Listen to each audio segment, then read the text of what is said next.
Here's chapter 21 of my book Catastrophe called It Happens. It Happened. Thankfully, the rain had stopped. Kate hated the rain. It made her feel unusually miserable, and there was a light touch of frost on the ground, which it made it look even more romantic, thankfully. It was now early November, and Kate was beginning to get excited about Christmas. It was a time of year that she loved. She was going to have the best Christmas ever, she thought.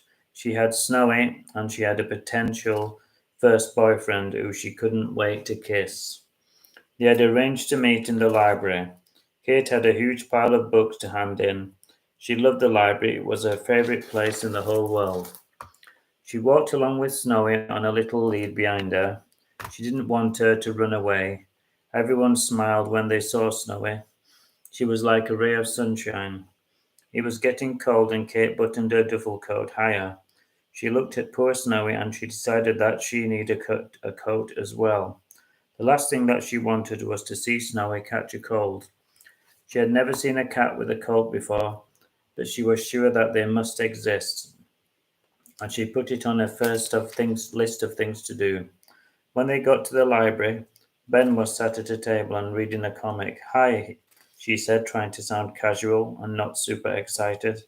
Hiya, said Ben, and he flashed a lovely white smile. He's gorgeous, thought Kate, and she decided that it was now or never. She moved in closer, and although Ben looked a little confused, she went for it. Unfortunately, Ben was distracted by the sound of torn paper. As Snowy ripped and bit at a piece of paper until it was in shreds. Katy missed Ben's lovely mouth, and she landed on his cheek.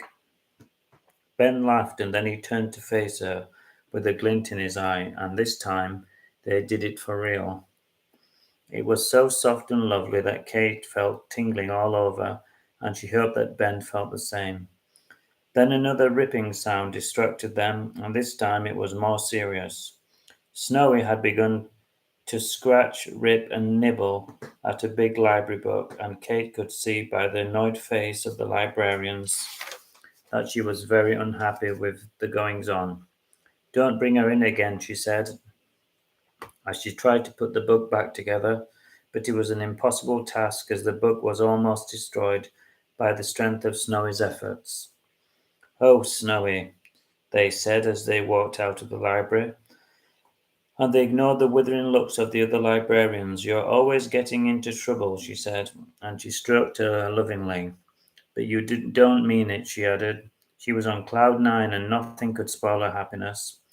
And things got even better when Ben held her hand. Now we're really a couple, she thought proudly. Coming up soon, chapter 2, Snowy Missing.